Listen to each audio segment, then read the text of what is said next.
الله أكبر الله أكبر أشهد أن لا إله إلا الله أشهد أن محمدا رسول الله حي على الصلاة حي على الفلاح قد قامت الصلاة قد قامت الصلاة الله أكبر الله أكبر لا إله إلا الله.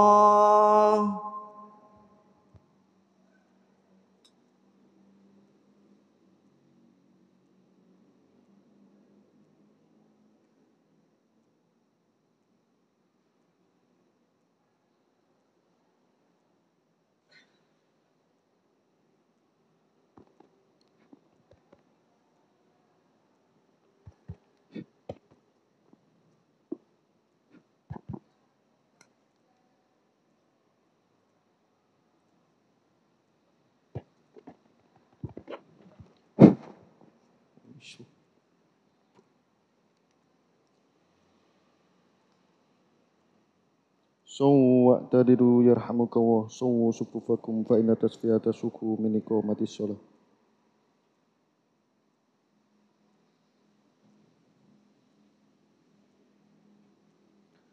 Allahu Akbar.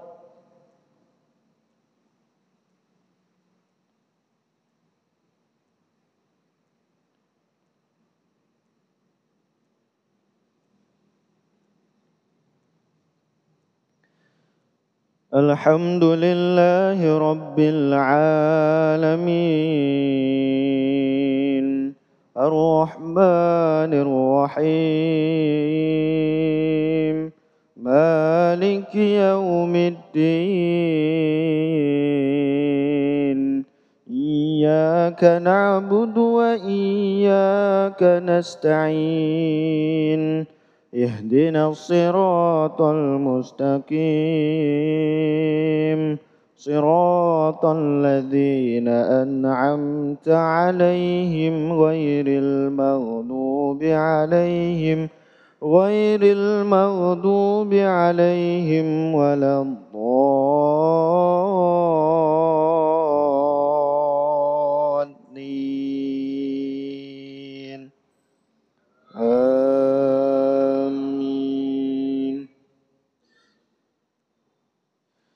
يا أيها الذين آمنوا لا تلهكم أموالكم ولا أولادكم عن ذكر الله ومن يفعل ذلك فأولئك هم الخاسرون.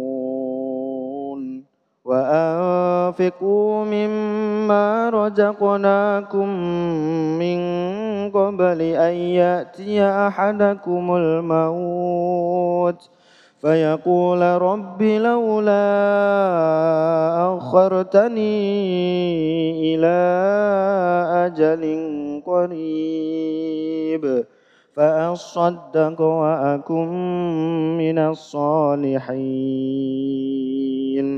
ولن يؤخر الله نفسا إذا جاء أجلها والله خبير بما تعملون. الله أكبر.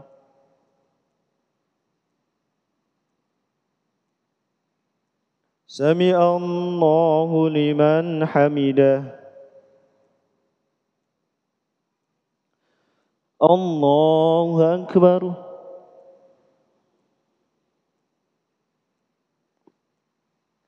الله أكبر.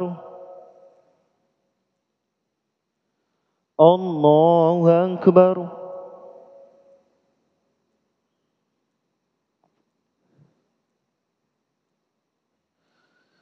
الله أكبر.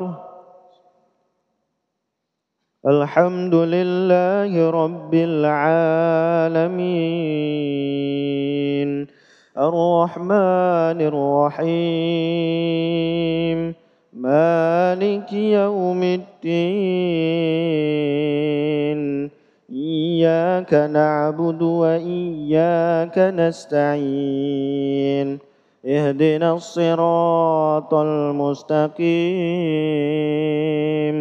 صراط الذين أنعمت عليهم غير المغضوب عليهم ولا الضالين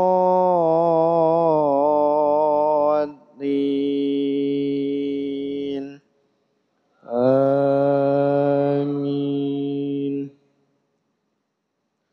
والتين والزيتون وطور سينين وهذا البلد الأمين لقد خلقنا الإنسان في أحسن تقويم ثم رددناه أسفل سافلين إلا الذين آمنوا وعملوا الصالحات فلهم أجر غير ممنون فما يكذبك بعد بالدين أليس الله بأحكم الحاكمين. الله أكبر. سمع الله لمن حمده. الله أكبر. الله أكبر. الله أكبر.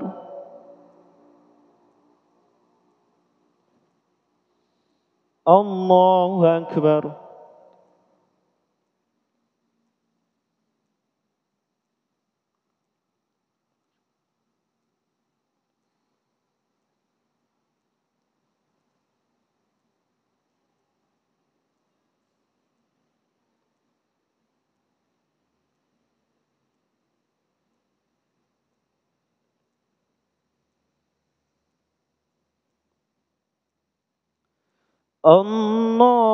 الله أكبر.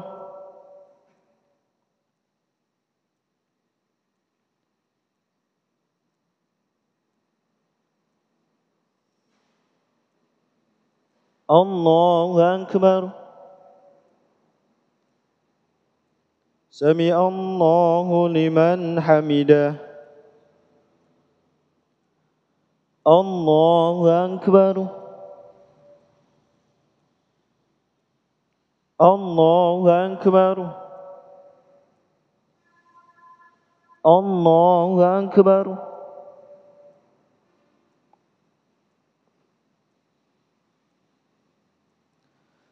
الله أكبر.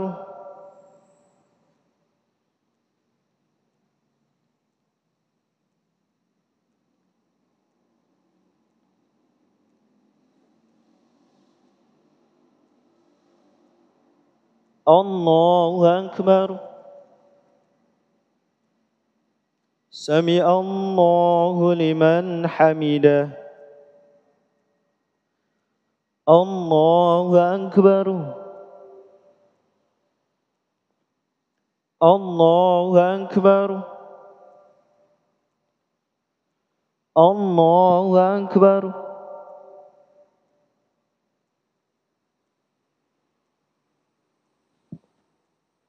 الله أكبر.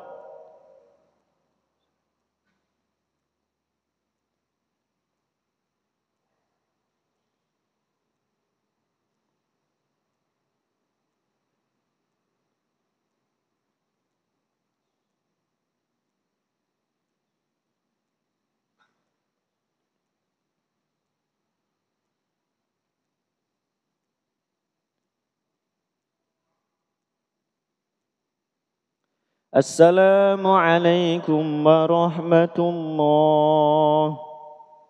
السلام عليكم ورحمة الله.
سووا صفوفكم.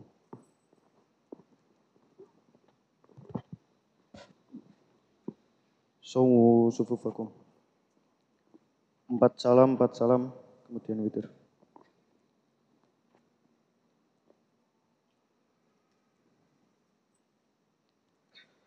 Allahu Akbar.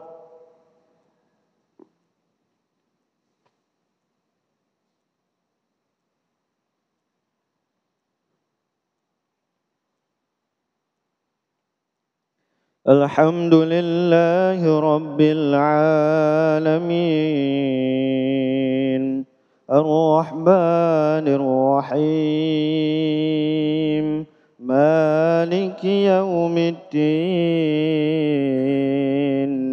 Iyyaka na'budu wa iyyaka nasta'in. Ihdinas siratal mustaqim. صراط الذين أنعمت عليهم غير المغضوب عليهم ولا الضالين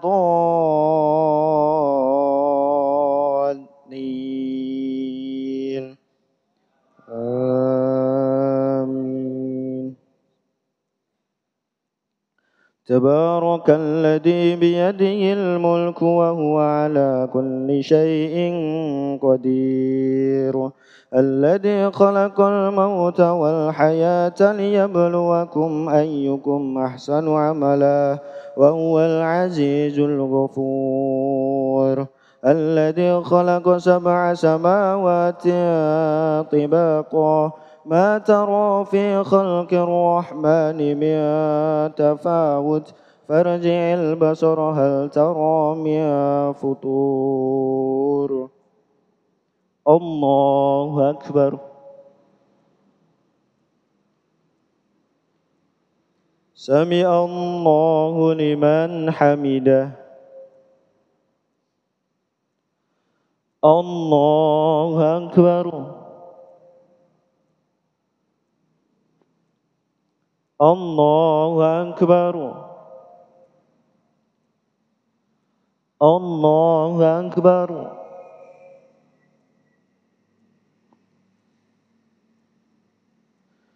الله أكبر.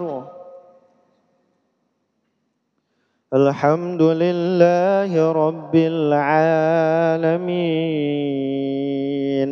الرحمن الرحيم. مالك يوم الدين. إياك نعبد وإياك نستعين. اهدنا الصراط المستقيم صراط الذين أنعمت عليهم غير المغضوب عليهم ولا الضالين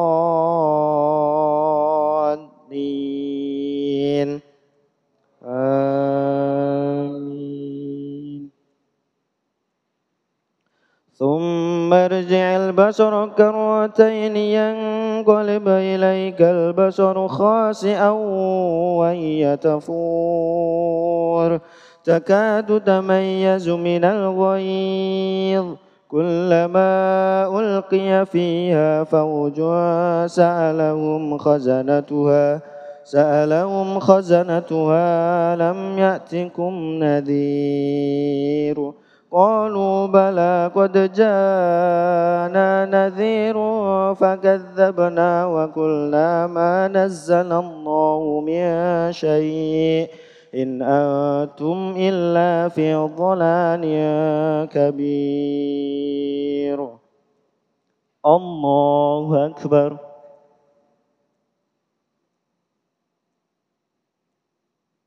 سمع الله لمن حمده. الله أكبر.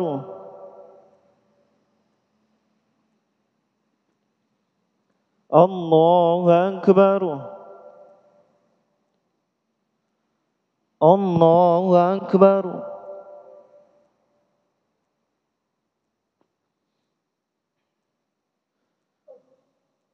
الله أكبر.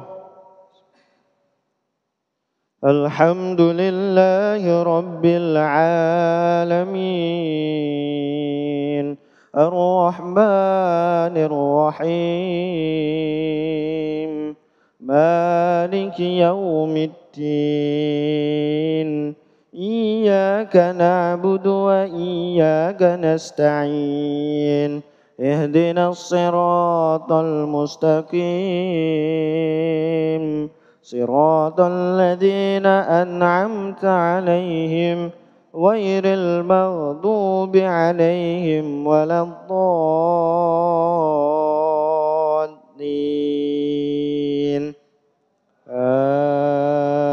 آمين. ألم نشرح لك صدرك ووضعنا عنك وزرك الذي أنقض ظهرك ورفعنا لك ذكرك فإن مع العسر يسرا إن مع العسر يسرا فإذا فرغت فانصب وإلى ربك فارغب. الله أكبر.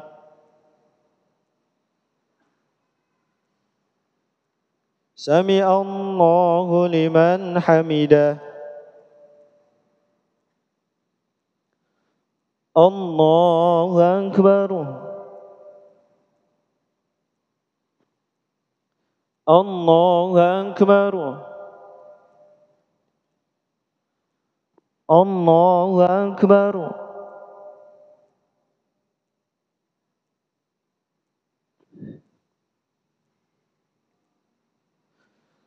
الله أكبر.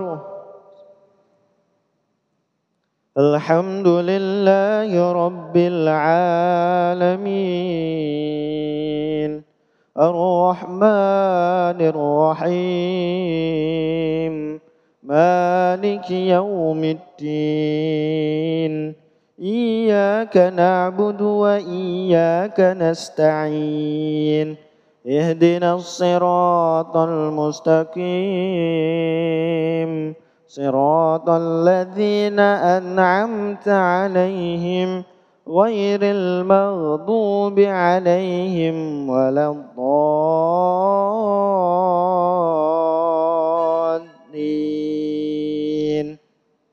آمين.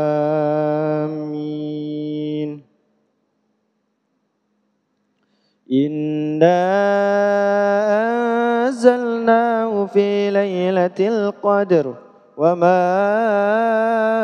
أدراك ما ليلة القدر ليلة القدر خير من 1000 شهر تنزل الملائكة والروح فيها بإذن ربهم من كل أمر سلام هي حتى مطلع الفجر. الله أكبر. سمع الله لمن حمده. الله أكبر. الله أكبر. الله أكبر.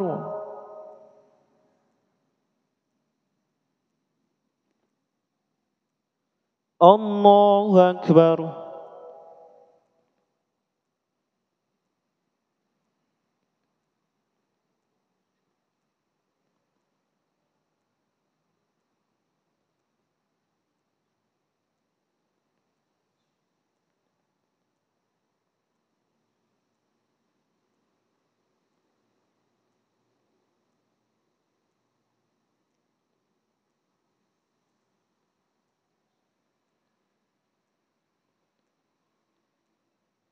السلام عليكم ورحمة الله.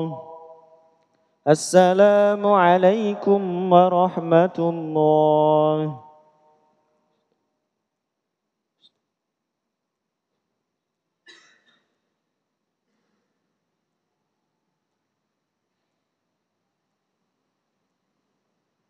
So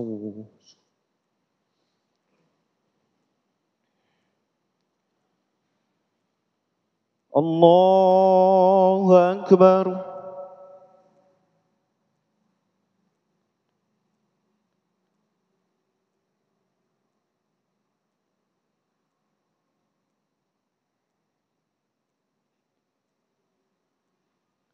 Alhamdulillahi Rabbil Alamin, Ar-Rahmanir Rahim, Maliki Yawmiddin. Iyyaka na'budu wa iyyaka nasta'in. Ihdinas siratal mustaqim. صراط الذين أنعمت عليهم غير المغضوب عليهم ولا الضالين.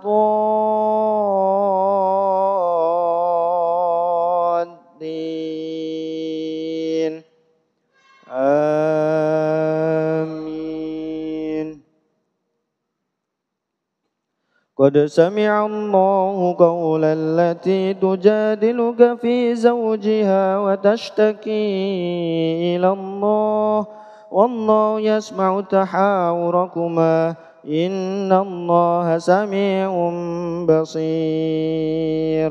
الذين يظاهرون منكم من نسائهم ما هن أمهاتهم إن أمهاتهم إلا اللائي ولدنهم وإنهم ليقولون منكرا من القول وزورا وإن الله لعفو غفور.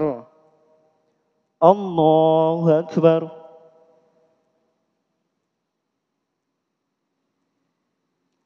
سمع الله لمن حمده. الله أكبر. الله أكبر. الله أكبر.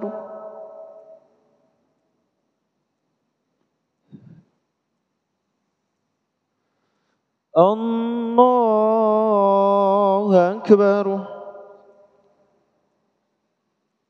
الحمد لله رب العالمين الرحمن الرحيم مالك يوم الدين. إياك نعبد وإياك نستعين. اهدنا الصراط المستقيم صراط الذين أنعمت عليهم غير المغضوب عليهم ولا الضالين.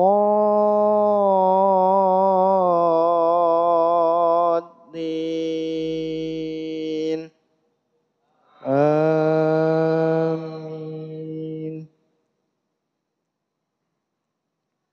ألم تر كيف فعل ربك بأصحاب الفيل ألم يجعل كيدهم في تضليل وأرسل عليهم طيرا أبابيل ترميهم بحجارة من سجيل فجعلهم كعصف مأكول. الله أكبر. سمع الله لمن حمده. الله أكبر. الله أكبر. الله أكبر.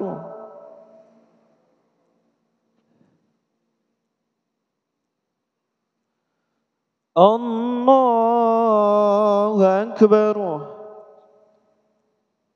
الحمد لله رب العالمين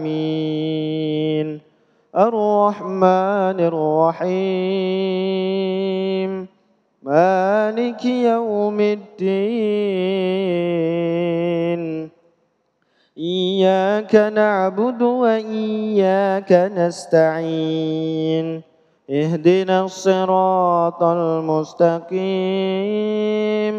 صراط الذين أنعمت عليهم غير المغضوب عليهم ولا الضالين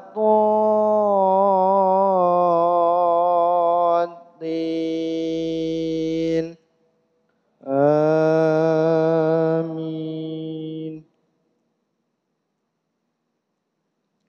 والعصر إن الإنسان لفي خسر إلا الذين آمنوا وعملوا الصالحات وتواصوا بالحق وتواصوا بالصبر الله أكبر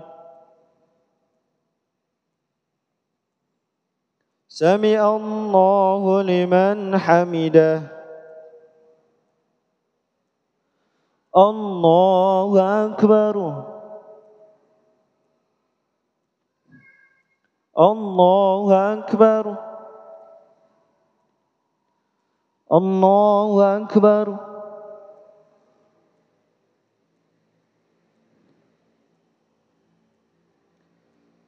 الله أكبر الحمد لله رب العالمين الرحمن الرحيم مالك يوم الدين إياك نعبد وإياك نستعين اهدنا الصراط المستقيم صراط الذين أنعمت عليهم غير المغضوب عليهم ولا الضالين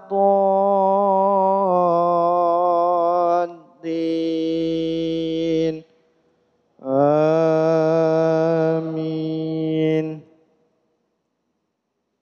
ألهاكم التكاثر حتى زرتم المقابر كلا سوف تعلمون ثم كلا سوف تعلمون كلا لو تعلمون علم اليقين لترون الجحيم ثم لترونها عين اليقين ثم لتسألن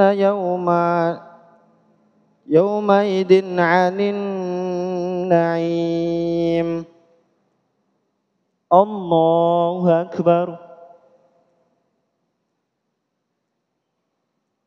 سمع الله لمن حمده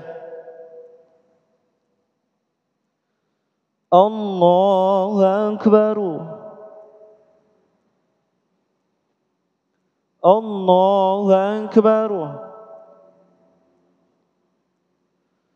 الله أكبر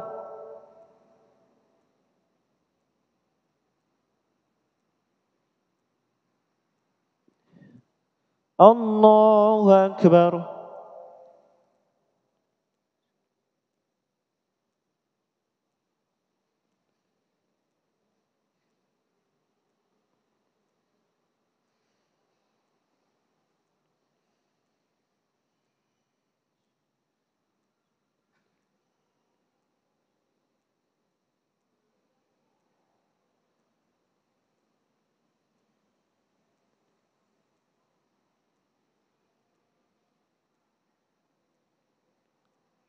السلام عليكم ورحمة الله السلام عليكم ورحمة الله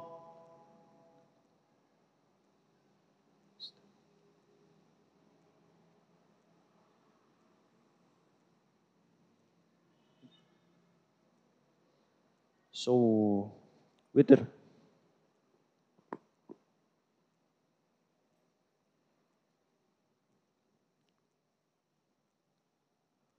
الله أكبر.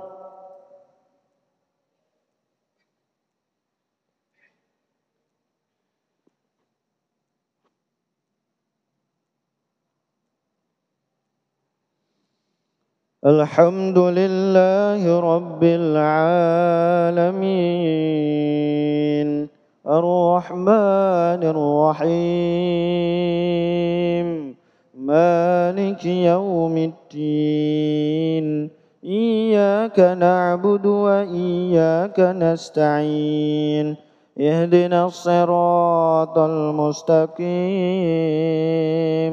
صراط الذين أنعمت عليهم غير المغضوب عليهم ولا الضالين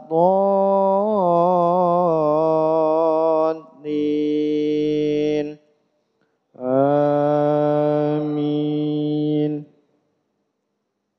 سبح لله ما في السماوات وما في الأرض وهو العزيز الحكيم.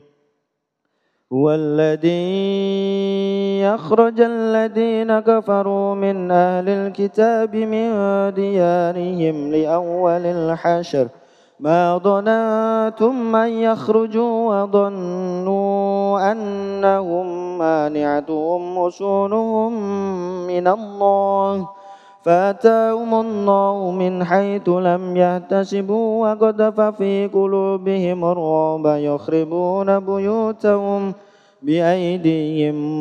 بأيديهم وبالمؤمنين فاعتبروا يا أولي الأبصار ولولا كتب الله عليهم الجلال عذبهم في الدنيا ولهم في الآخرة عذاب النار. الله أكبر. سمع الله لمن حمده. الله أكبر. الله أكبر. الله أكبر.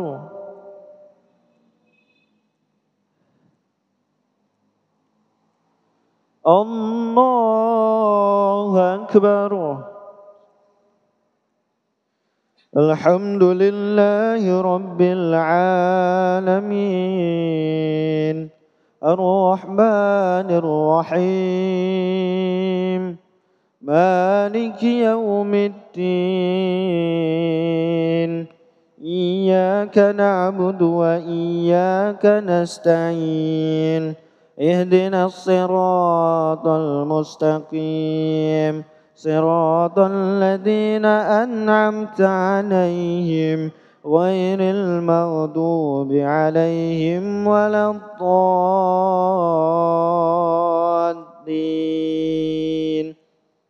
آمين.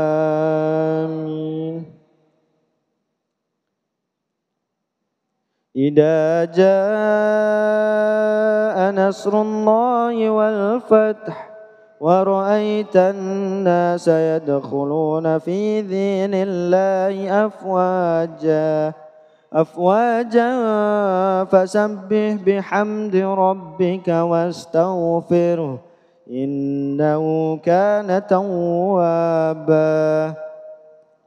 الله أكبر. سمع الله لمن حمده.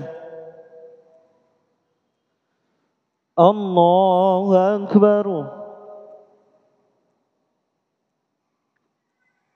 الله أكبر.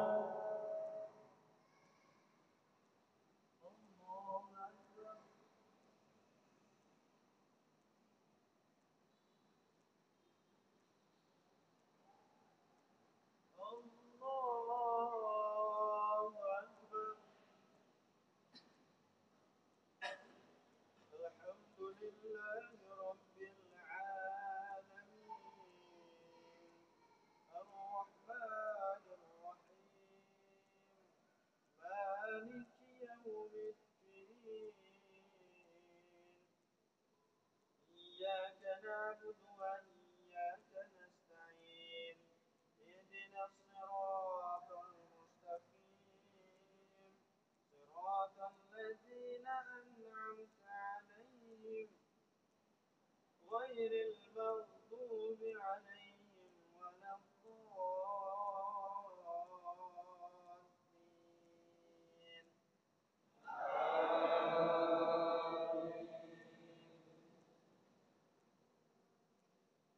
تبت يدا أبي لهب وتب ما أغنى عنه ماله وما كسب سيصلى نارا ذات لهب وامرأته حمالة الحطب في جيدها حبل من مسد. الله أكبر. سمع الله لمن حمده. الله أكبر. الله أكبر. الله أكبر.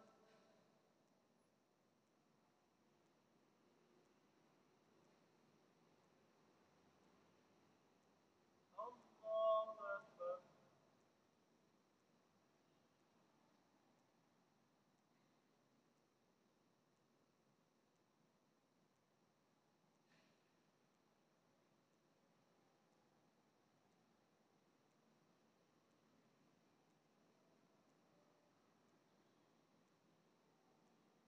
السلام عليكم ورحمة الله. السلام عليكم ورحمة الله.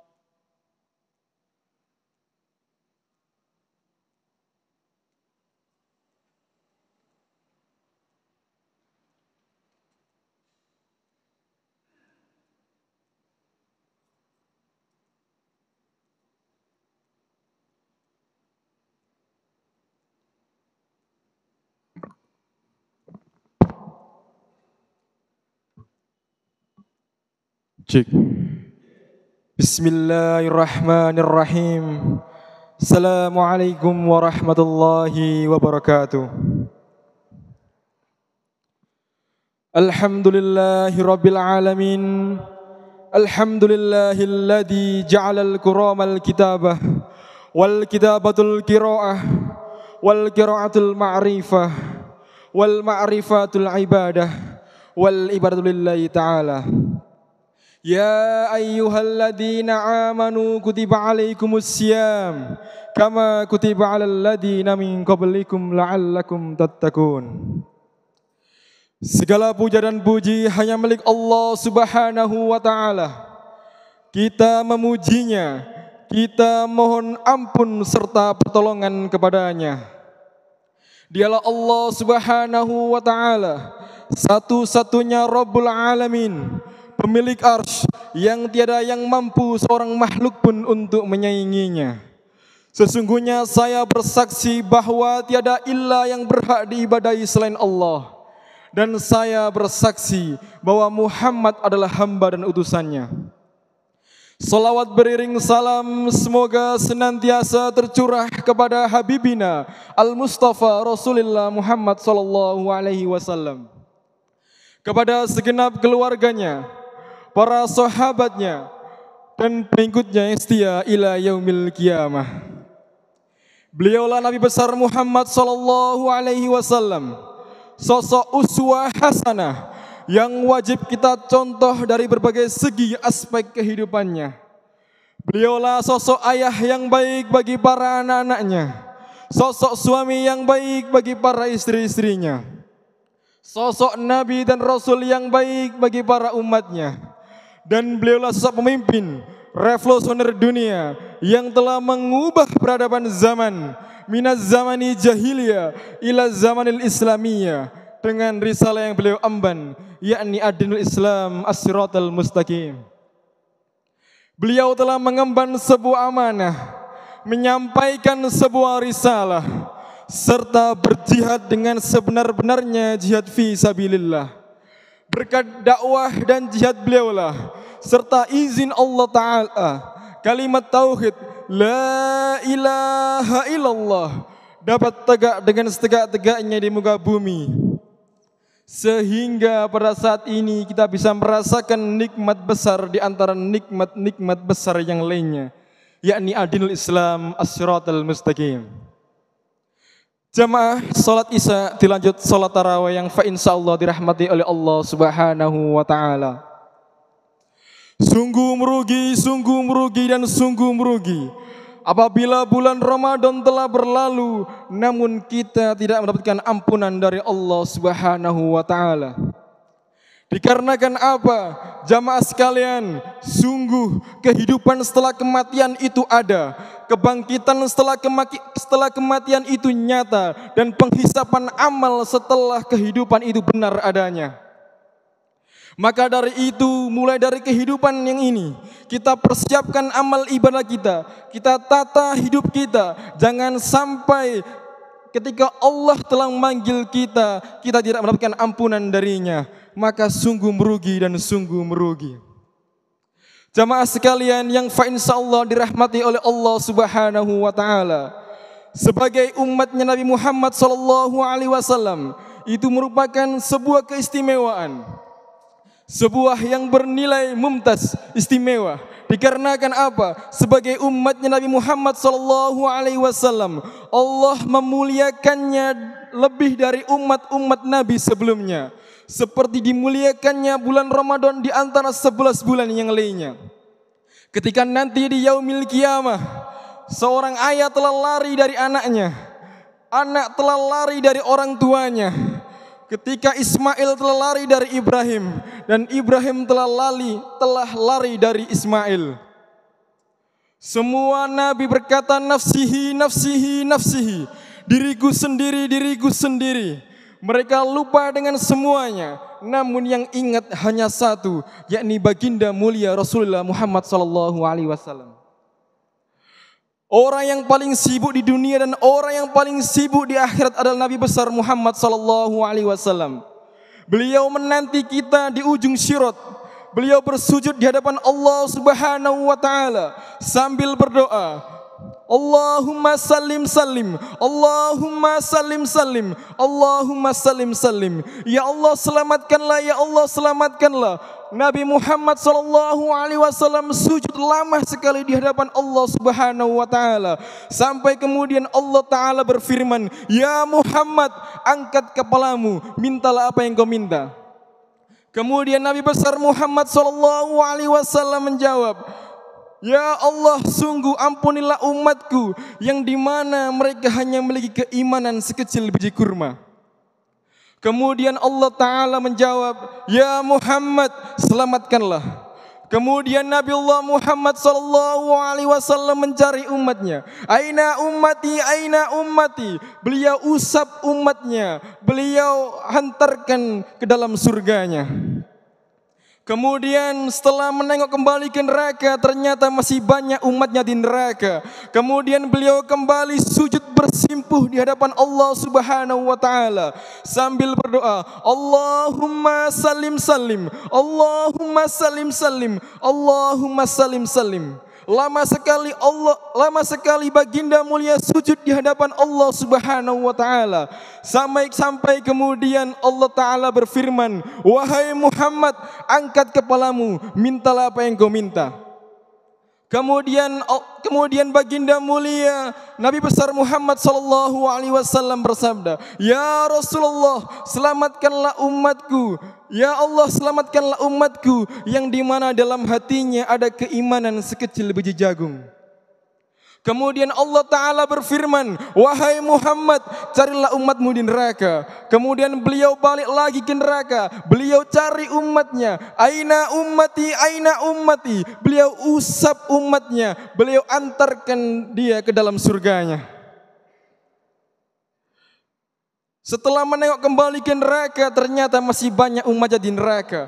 Kemudian baginda mulia Rasulullah Muhammad sallallahu alaihi wasallam kembali bersimpuh dan bersujud di hadapan Allah Subhanahu wa taala sambil berdoa, Allahumma salim salim, Allahumma salim salim, Allahumma salim salim. Ya Allah selamatkanlah, ya Allah selamatkanlah, ya Allah selamatkanlah. Lama sekali baginda mulia Rasulullah Muhammad sallallahu alaihi wasallam sujud bersimpuh di hadapan Allah Subhanahu wa taala. Demi apa jamaah sekalian? Demi kita sebagai umatnya, umat yang dirindukan olehnya. Kemudian sampai Allah Ta'ala berfirman, wahai Muhammad, angkat kepalamu, mintalah apa yang kau minta. Kemudian Rasulullah Muhammad SAW menjawab, ya Allah selamatkanlah umatku yang di mana dalam hatinya ada keimanan sekecil biji sawi. Kemudian Allah Ta'ala berfirman, wahai Muhammad, carilah umatmu di neraka. Kemudian Rasulullah Muhammad SAW balik lagi ke neraka. Beliau cari umatnya, beliau usap umatnya, beliau antarkan ke dalam surganya. Beliau bolak-balik ke neraka. Demi siapa? Demi kita sebagai umatnya, umat yang dicintai dan umat yang dirindukannya. Setelah menengok kembali ke neraka, ternyata masih banyak umatnya di neraka. Kemudian seperti sebelumnya, Nabi Muhammad SAW sujud bersimpuh di hadapan arsy Allah Subhanahu wa taala sambil berdoa, Allahumma salim salim, Allahumma salim salim, Allahumma salim salim. Ya Allah selamatkanlah, ya Allah selamatkanlah, ya Allah selamatkanlah. Lama sekali baginda mulia Muhammad SAW sujud bersimpuh di hadapan Allah Subhanahu wa taala. Kemudian Allah Ta'ala berfirman, wahai Muhammad, angkat kepalamu, mintalah apa yang kau minta. Ya Allah selamatkanlah umatku yang di mana dia mengucapkan kalimat la ilaha illallah dengan ikhlas hanya karenamu semata. Kemudian Allah Ta'ala berfirman, wahai Muhammad, carilah umatmu di neraka. Beliau bolak-balik ke neraka, beliau cari umatnya, beliau usap umatnya, beliau peluk umatnya, dan beliau antarkan ke dalam surganya Allah Subhanahu wa Ta'ala. Sungguh luar biasa pengorbanan Nabi besar Muhammad SAW kepada kita sebagai umatnya. Maka sudah sepatutnya kita sebagai umatnya, umat yang dirindukannya, umat yang dimuliakan seperti umat sebelum melebihi umat-umat sebelumnya. Kita hidupkan sunnah-sunnah nabinya, kita jaga amal ibadah kita. Al-imanu yazidu wa yankus, yazidu bit ta'ah wa yankusu bil maksiyah. Sesungguhnya iman itu naik dan juga iman itu turun. Naiknya iman dikarenakan sebuah ketaatan dan turunnya iman dikarenakan sebuah kemaksiatan. Maka di bulan Ramadan yang penuh berkah ini, di bulan Ramadan yang penuh kemuliaan ini, di bulan Ramadan yang penuh ampunan ini, kita maksimalkan ibadah kita. Jangan sampai bulan Ramadan telah berlalu namun kita tidak mendapatkan ampunan dari Allah Subhanahu wa taala. Mungkin cukup kiranya apa yang dapat kami sampaikan, kurang lebihnya mohon maaf. Akhirud da'wana summa salam, wassalamualaikum warahmatullahi wabarakatuh.